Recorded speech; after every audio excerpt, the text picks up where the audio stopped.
درود پاک پڑھ لیجیے۔ الصلاۃ والسلام علیک یا سیدی یا رسول اللہ، الصلاۃ والسلام علیک یا سیدی یا حبیب اللہ، الصلاۃ والسلام علیک یا نبی اللہ وعلی آلک واصحابک یا سیدی یا نور اللہ صلی اللہ تعالی علیہ وآلہ وسلم۔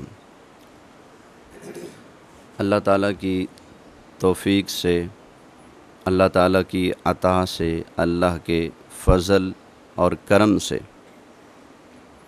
اللہ تعالیٰ کے مقبول بندے، خصوصاً انبیاء، صحابہ، اہل بیت، اولیاء، یہ دوسروں کی مدد کرنے کی قدرت، پاور، طاقت رکھتے ہیں بتوفیق الہی۔ پوری کائنات کا حقیقی مددگار اللہ ہے، اور اللہ کے بندے جو ایک دوسرے کی مدد کرتے ہیں وہ مجازاً ایک دوسرے کی مدد کرتے ہیں، یا دوسرے معنی میں ذاتی طاقت اور ذاتی حیثیت سے اور غیر محتاج ہو کر مدد کرنے والا صرف اور صرف اللہ ہے، اور اللہ کی مخلوق خصوصاً اللہ کے مقبول بندے وہ اللہ کی بخشی ہوئی طاقت، اللہ کی دی ہوئی قدرت کی وجہ سے، اللہ کی عطا سے، اللہ کی توفیق اور اس کی اجازت سے وہ ایک دوسرے کی مدد کرتے ہیں، اللہ کی مخلوق کی مدد کرتے ہیں۔ الحمدللہ اس مسئلہ پر قرآن مجید فرقان حمید کی کثیر آیات اب تک پیش ہو چکی ہیں، اور چند احادیث طیبہ بھی پیش ہو چکی ہیں۔ اس پر مزید کچھ گفتگو باقی ہے، انشاءاللہ تعالی آج کا درس بھی اسی موضوع پر ہوگا۔ اللہ تعالی حق سچ بیان کرتے رہنے کی توفیق عطا فرمائے، کیونکہ ڈائریکٹ شرک کی واردات ہوتی ہے اس مسئلے پر۔ جب ہم کہیں یا رسول اللہ مدد، یا غوث پاک مدد، تو شرک سے نیچے تو فتویٰ ہوتا نہیں، تو اس لیے جب فتویٰ اتنا خطرناک ہے تو اس کی وضاحت بھی اچھی طرح سے ہونی چاہیے۔ سمجھ آ گئی نا بات؟ شرک تب بنتا ہے جب اللہ کی کسی مخلوق میں اللہ جیسی صفت مانی جائے۔ جب تک اللہ جیسی صفت نہ ہو شرک نہیں بنتا، یا کسی کو اللہ جیسا مانا جائے پھر شرک بنتا ہے۔ کسی کو اگر اللہ جیسا نہ مانا جائے، اس کی صفات اللہ جیسی نہ مانی جائیں، فرق کیا جائے، تو پھر شرک نہیں بنتا۔ خالی نیت سے بھی بڑا فرق پڑ جاتا ہے بھائی۔ ایک کام پہلے آپ کے لیے جائز ہے، آپ نے نیت کر لی تو وہی کام آپ کے لیے ناجائز ہو گیا۔ ابھی آپ بیٹھے کھا پی سکتے ہو؟ بولیں نہیں، کیوں؟ صبح آپ نے کیا نیت کی ہے؟ روزے کی۔ نیت کرنے سے فرق پڑا کہ نہیں پڑا؟ ابھی آپ بات کر سکتے ہیں کہ نہیں؟ لیکن جب آپ کہیں جی 2 رکعت نماز اللہ اکبر، نیت باندھنے کی دیر ہے، تو پھر فرق پڑے گا کہ نہیں پڑے گا؟ اب بات چیت کرنا جائز ہوگا؟ نہیں نا۔ اسی طرح 2 جملے بولنے سے، کبھی کبھی وضاحت کے اور کبھی کبھی علیحدگی کے 2 جملے بولنے سے بھی حلال حرام اور حرام حلال ہو جاتا ہے۔ ایک غیر محرم عورت ہے، 2 گواہ موجود ہو، بندہ کہے جی میں تجھ سے نکاح کرتا ہوں، اتنا حق مہر، وہ کہے میں قبول کرتی ہوں، اب بتائیں ان کے تعلقات جائز ہو گئے کہ نہیں؟ جائز ہو گئے۔ اسی طرح میاں بیوی ہیں، تعلقات جائز ہے، بندے نے صرف 3 لفظ بولے، طلاق طلاق طلاق، اب ان کے درمیان جو جائز تعلقات تھے اب وہ تعلقات حرام ہوئے کہ نہ ہوئے؟ حرام ہوئے۔ تو پتہ چلا محض نیت کرنے سے بھی حکم بدل جاتا ہے، اور 2 بولنے سے بھی حکم بدل جاتا ہے۔ اسی طرح اگر نیت یہ ہو کہ ہم یا رسول اللہ یا غوث پاک یا علی پکارتے ہیں، تو مطلب ہماری نیت یہ ہے کہ یہ خدا نہیں، خدا کے بندے ہیں، ان کے پاس مدد کرنے کی پاوریں ذاتی نہیں، اللہ کی عطا کردہ ہیں، یہ مدد کرنے میں اللہ کے محتاج ہیں، اللہ مدد کرنے میں کسی کا محتاج نہیں۔ سمجھ آ گئی نا؟ جب اتنا فرق موجود ہو تو پھر بندوں سے اگر یہ عقیدہ رکھا جائے اللہ کی مخلوق سے، اللہ کے مقبول بندوں سے، تو پھر اس میں شرک والی بات نہیں رہتی۔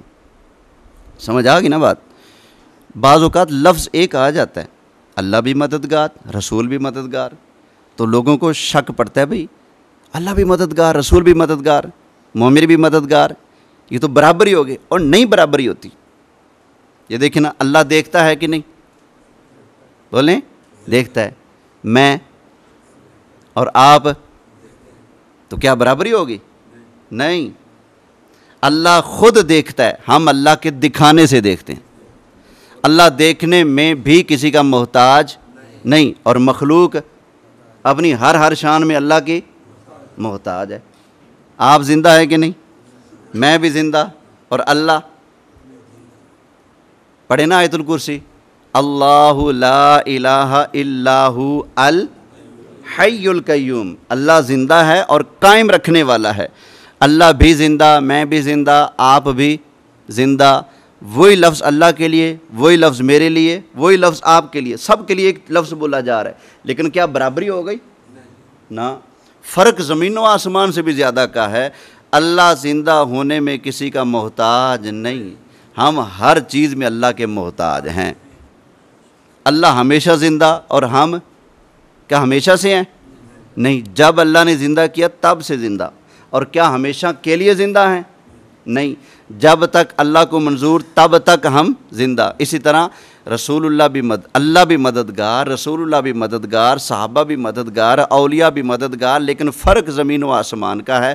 اللہ ساری کائنات کا مددگار ہے، یہ صرف اس کے مددگار ہیں جس کی مدد کرنا اللہ کو منظور ہوگا۔ اللہ خود مددگار، یہ اللہ کی عطا سے مددگار ہیں، خود مددگار ہے۔ اللہ مددگار ہونے میں کسی کا محتاج نہیں، نبی ولی سب ایک دوسرے کی مدد کرنے میں اللہ کی اجازت اور اللہ کی رحمت کے محتاج ہیں۔ اتنا فرق ہے تو بھئی شرک نہیں بنتا۔ شرک تو تب ہو جب عقیدہ یہ ہو کہ جیسے اللہ مدد کرتا ہے ویسے ہی یہ مدد کرتے ہیں، توبہ معاذ اللہ، پھر شرک بنتا ہے۔ سمجھ آ گئی نا بات؟ ایک اور بات سن لیجئے، اللہ تعالیٰ کی شان قرآن میں بیان ہوئی، اللہ مولا ہے۔ کیا ہے؟ فَإِنَّ اللَّهَ هُوَ مولا، اللہ کیا ہے؟ مولا ہے۔ اور اللہ مولا نا بھی ہے۔ سورہ بقرہ کے اینڈ میں کیا فرمایا؟ انت مولانا فانصرنا علی القوم الکافرین، یا اللہ تو ہمارا مولانا ہے، مولا ہے، تو اللہ بھی مولانا۔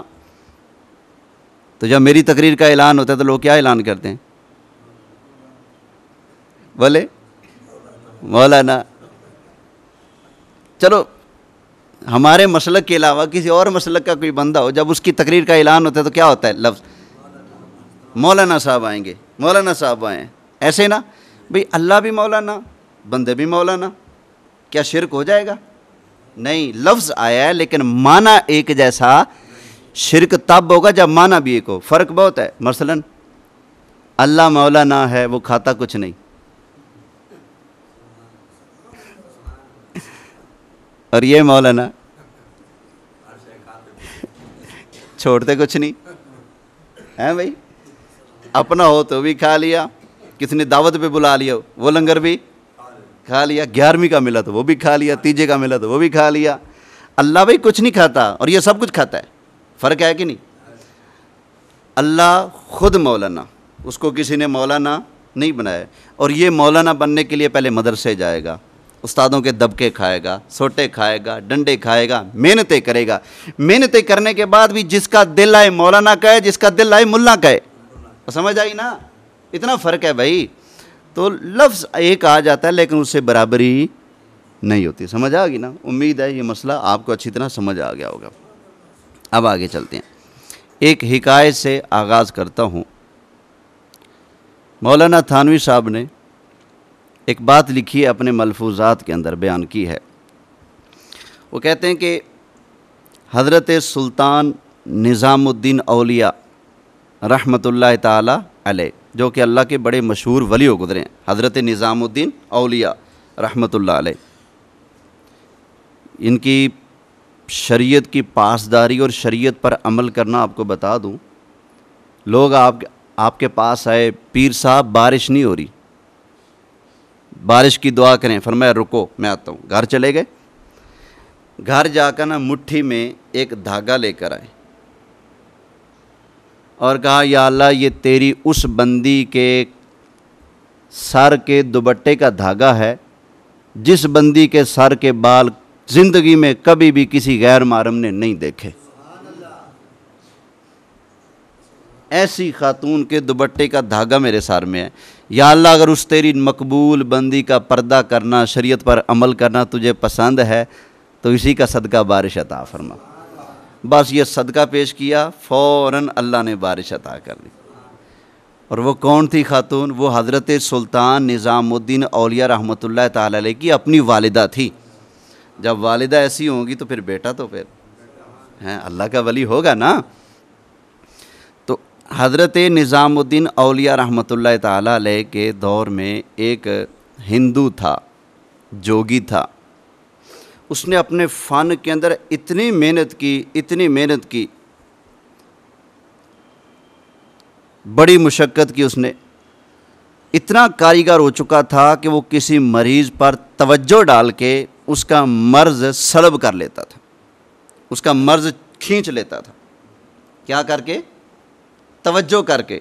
تھانوی صاحب لکھ رہے ہیں توجہ کرتا بیمار پر, اور فن کا اتنا ماہر کہ توجہ کر کے جو کچھ بھی پڑھنا ہوتا تھا وہ پڑھتا ہوگا, توجہ کر کے اس کے اندر سے بیماری کو کھینچ لیتا تھا.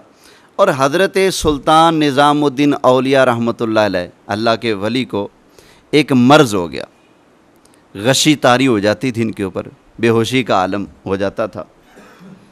تو آپ کے مریدوں نے کہا پیر صاحب یہ جوگی ہے, اس کے پاس آپ کو لے چلتے ہیں, وہ توجہ ڈالتا ہے, مرض کھینچ لیتا ہے. آپ کو بھی لے جاتے ہیں, آپ کا مرض وہ کھینچ لے گا تو آپ شفا یاب ہو جائیں گے. فرمایا نہ, میری غیرت گوارا نہیں کرتی, میں اگر دم کرانے چلا گیا نا تو لوگ کہیں گے اس کا مطلب ہے ہندو مسلمانوں سے زیادہ پہنچے ہوئے ہیں, میں نہیں جاتا اس کے پاس, لوگوں کو تاثر جو ہے وہ اچھا نہیں جائے گا, میں نہیں جاتا. اچھا پھر ایک دن آپ پر غشی کی کیفیت طاری ہوئی. جب بے ہوشی کا عالم ہوا تو مریدوں نے کہا جی پیر صاحب سے معافی مانگ لیں گے, چلو لے کے چلتے ہیں. اچھا جی چارپائی پر ڈالا, آپ کو اٹھا کر جوگی کے پاس لے گئے. جوگی نے جب دیکھا کہ مسلمانوں کے اتنے بڑے امام آئے, اپنے سارے کام چھوڑے پاس آ گئے. ہاں جی کیا مسئلہ ہے؟ مریدوں نے بتایا کہ ہمارے پیر صاحب کے اوپر بے ہوشی طاری ہو جاتی ہے, تو آپ دیکھیں کیا ہے. اس نے اپنی توجہ ڈالی, وہ مرض جو تھا اندر سے کھینچ لیا. جیسے مرض کھینچا تو وہ حشاش بشاش ہو کر اٹھ بیٹھے. جب دیکھا کہ میں جوگی کی جگہ پر بیٹھا ہوں, سمجھ تو گئے بھائی مرید اپنی محبت میں لے آئے, میں نے تو منع کیا تھا, لیکن آپ نے کہا وہ جوگیا ادھر آ گیا. فرمایا تو نے یہ فن کیسے سیکھا کہ تو توجہ ڈالتا ہے اور اگلے سے مرض کھینچ لیتا ہے؟ یہ تیرے اندر یہ چیز کیسے پیدا ہوئی؟ تو نے کس سے یہ گر سیکھا؟ تیرے اندر یہ چیز کیسے آئی؟ اس نے کہا جی میرے گرو نے کہا تھا کبھی بھی نفس کی پیروی نہ کرنا, ہمیشہ جو تیرا نفس کہے نا اس کے مخالف چلنا ہے, اس کی پیروی نہیں کرنی. تو میں نے اپنے نفس سے جنگ کی ہے ساری زندگی. اس نے کہا یہ کھا, تو میں نے کہا نہیں کھاؤں گا. اس نے کہا یہ نہیں کھانا مجھے پسند نہیں, میں نے کہا میں یہی کھاؤں گا. اس نے کہا سو جا, میں نے کہا میں نہیں سوؤں گا. اس نے کہا چل یہ کر, میں نے کہا میں نہیں کروں گا. ہمیشہ نفس کے الٹ کیا میں نے کام, تو اس وجہ سے میں نے یہ کامیابی حاصل کیا. میں توجہ ڈالتا ہوں اور اگلے کا مرض کھینچ لیتا ہوں. اچھا سلطان صاحب نے فرمایا اچھا بتا پھر تیرا نفس کیا کہتا ہے, تو مسلمان ہو جا کہ نہ؟ تیرا نفس کیا کہتا ہے, تو مسلمان ہو جا کہ نہ؟ اس نے کہا جی اگر میرا نفس مجھے کہتا مسلمان ہو جا میں تو کب کا ہو جاتا, میرا نفس مانتا ہی نہیں. فرمایا کر دی نا اپنے گرو کی مخالفت, اپنے استاد کی بات کو ٹال دیا نا. اس نے تو کہا تھا جو نفس کہے اس کی مخالفت کرنی ہے, تیرا نفس کہتا ہے مسلمان نہیں ہونا, تو اس کے پیچھے چل پڑا نا. ہوں آئی جان شکنجے اندر ہیں, ਜਿਵੇਂ ਵੇਲਣੇ ਦੇ ਵਿੱਚ ਗੰਨਾ। ਰੋ ਨੂੰ ਕਹੋ ਹੁਣ ਰੋ ਮੁਹੰਮਦ, ਜੇ ਰਵੇ ਤੇ ਫਿਰ ਮੰਨਾ। ਜਦੋਂ